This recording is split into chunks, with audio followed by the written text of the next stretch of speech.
Welcome to Facts TV News, where everything is true. Extra tight security after double murder. A 48-hour curfew was declared in sections of St. Andrew South Police Division following a shooting incident on Crescent Road Friday morning, which left 2 men dead and another nursing gunshot wounds in hospital. By Friday evening, there was a heavily police presence and military presence on the Crescent Road and nearby areas as the security forces carry out coordinated and search operation with the help of sniffer dogs. Deputy Superintendent of Police Corey Minto of the St. Andrew South Operations Branch issued an appeal to residents to come forward with information that could lead to the breakthrough into Friday's double murder. The boundaries of the curfew that were effected 6 p.m. on Friday are north along Walton Park Road from Brotherton Avenue to Crescent Road, east along Crescent Road from Walton Park Road to Spanish Town Road, south along Spanish Town Road from Crescent Road to Brotherton Avenue, and west along Brotherton Avenue from Spanish Town Road to Walton Park Road. According to Minto, special emphasis will be placed in these communities, particularly Crescent Road, to characterize the escalation of murders and shooting and violent crimes. The move is also designed to apprehend wanted people and to seize illegal weapons in this area. We will be carrying out joint police military operational activities, and we're appealing to the citizens to cooperate with the security forces and also to provide whatever information they have on the incident that took place where 2 people would have lost their lives, Minto said. The deputy superintendent told reporters that Crescent Road came under the police radar over a week ago following a murder and alluded that there has been ongoing gang violence in the space then. We have had some increased presence since then. We continue to treat with gang conflict between several warring factions in and around this area. One of the persons who was murdered Friday, we were told that he is from this same space. There is a multi-agency approach being taken. Major Investigations Division is investigating this issue, and we're talking to our counterparts in another neighboring division and trying to put all the pieces together as we try and treat with this murder. Meanwhile, residents told reporters that they were happy with the increased police presence, although their movement will be restricted. "Me rather the police them come here some more than the gunman," one woman stated. Another woman said, "At least me can sleep at me gate now and sleep with me door open. Me always rather the police them than the gunmen." One man who was pleased to see the police dog said, "I'm glad that security forces mean business. See they, them send for all the dog." Man held with firearm after D-Cup match charged. Police have charged a man who was held with an illegal firearm after leaving a DeCosta Cup football match at the Alphonso Davis High School in Spalding, Clarendon last Saturday. Tevon Williams, a 22-year-old graphic designer from Sanguinetti in the parish, has been charged with illegal possession of firearm and ammunition. Williams was among several bike riders seen at the match. He left the venue but was arrested by the police in the town of Spalding. He is to appear before the Spalding Parish Court on next Tuesday. The match was between Spalding High and Homewood Technical. It was reported that about 5:50 p.m., the police were on patrol in the town when a group of men was seen driving motorcycles without protective helmets. The police went in the direction of the men with a view of accosting them. One man drove into an alley near the traffic light. The police immediately went into the alley and accosted him. A badge was seen in his midsection, and during a search, a firearm was removed from his waistband. The gun, a 9mm pistol, was seized, and Williams was taken into custody. Police later identified Williams as being among a group of bike riders who were seen at the match earlier. 213 days of tears. It has been 213 days since Abigail Beckford received the devastating news that her 4-year-old son Jordan Clark had died after allegedly being left in a car for hours at school, and Beckford has shed tears for her child every one of those 213 days. But by far, the day Beckford shed the most tears was last Monday, September 19, when Jordan, her only child, would have celebrated his 5th birthday. On Monday, it was like I relieved the day that he died, the 22-year-old Beckford told reporters last Thursday, with loud sobs punctuating every word. She noted that the day Jordan died at school, the school was celebrating Jamaica Day. Now, anything that reminds her of the day leads to more heartbreak. Just seeing the constant Jamaica colors all over the place makes me break down. Even September morning, seeing other children going to school and he was not here to go to school, it hurt me. Sometimes I am at work and I do the same thing 5 times. Sometimes at work I'm doing the wrong thing and I have to catch up back on myself. Sometimes I literally feel like I'm going crazy.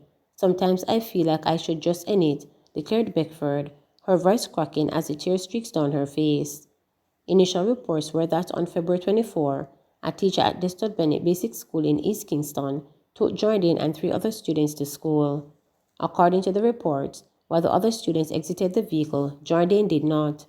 There is no explanation yet as to why Jordan did not leave the vehicle or why he was not missed by his class teacher during the morning roll call and during the distribution of lunch, which his parents had paid for. Several hours after they arrived at the school, the teacher reported they went back to the car and found the child unconscious. He was taken to the Bustamante Hospital for Children where he was pronounced dead. With several questions surrounding the sequence of events, Beckford was hoping to have answers by now, but instead, she was given a burial order with the cause of death listed as pending blood result. I have reached out to the child's advocate, Hear the Children's Cry, the Early Childhood Commission, and the police who are doing the investigation to see what's going on. They, the police, say that they're working, but I haven't seen any result as yet because until today, I still don't know what killed my child, how my child died. I still haven't received the postmortem result or the toxicology result. Every time I reach out to these people, they're saying there is still no result, still no result. And it has been 7 months since my child died. He is gone and no justice as yet. It is really, really heartbreaking, declared Beckford.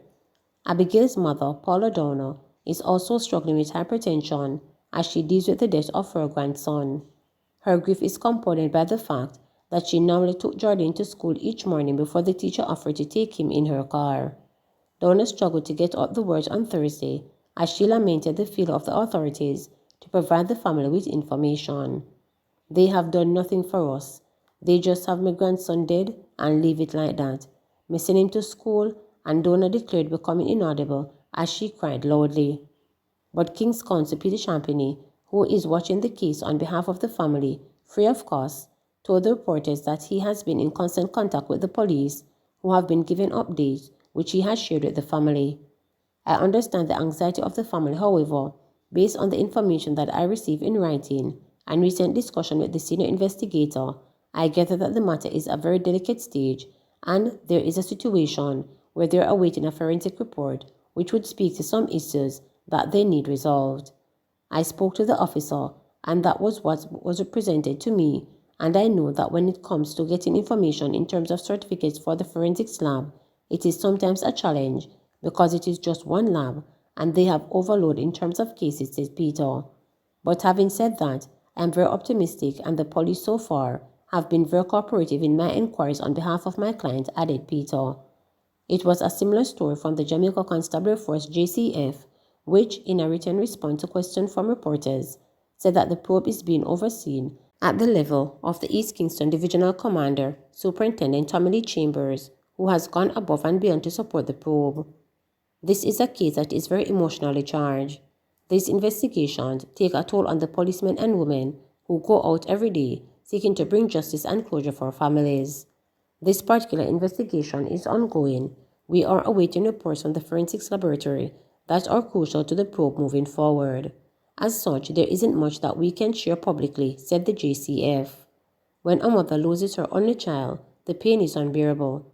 We know that the cycle of grief is particularly painful, and that's why we'll continue to be there for her in all the ways we can, added the JCF, as it pointed out that its Community Safety and Security CSS team has given the family critical support in a number of ways and maintained regular contact with the child's mother. In the meantime, children's advocate Diana Gordon Harrison told reporters that her office has also taken a keen interest in the case. From day one, we have actively expressed an interest in the matter. We have made contact with the family. In fact, we have collected a statement recorded all material details from the mother, and we had discussion with the police, who are at the forefront of this investigation, because a life has been lost, and that could result in criminal charges, and of course, there are other legal ramifications that could arise in terms of a civil suit if there is a basis to support such a claim, said Gordon Harrison. In fact, up to last week, one of our investigators was at the school having dialogue with the principal. looking to review records, and so on, which we do know were turned over to the police in their investigation. I think perhaps given the anxiety that the mother is feeling, she is very concerned, which I can empathize with as a mother, but in terms of practically and processing the matter, the police have provided updates. The Office of the Children Advocate has also been in contact with other parties, and I know that the Defense Counsel, who represent the family's interests, has always been keeping the dialogue open, Gordon Harrison stated. The Child Protection and Family Services Agency has also indicated that it has provided support to Jordan's family. According to CPFSA, following the death of Jordan, a team of its officers met with the family at their home, including his maternal grandmother, mother and father, to provide psychosocial support and initial grief counseling. The family was also referred to the Victim Services Division, Ministry of Justice, for further psychological support and advised that they could access additional psychosocial support through the agency's Children and Family Support Unit. A team from the CPFSA, as well as the Victim Services Division, also engaged with teachers and students in grief and loss counseling session at the school where Jordan was a student, said the agency in response to questions from reporters. Please remember to subscribe, like, share, and click the notification bell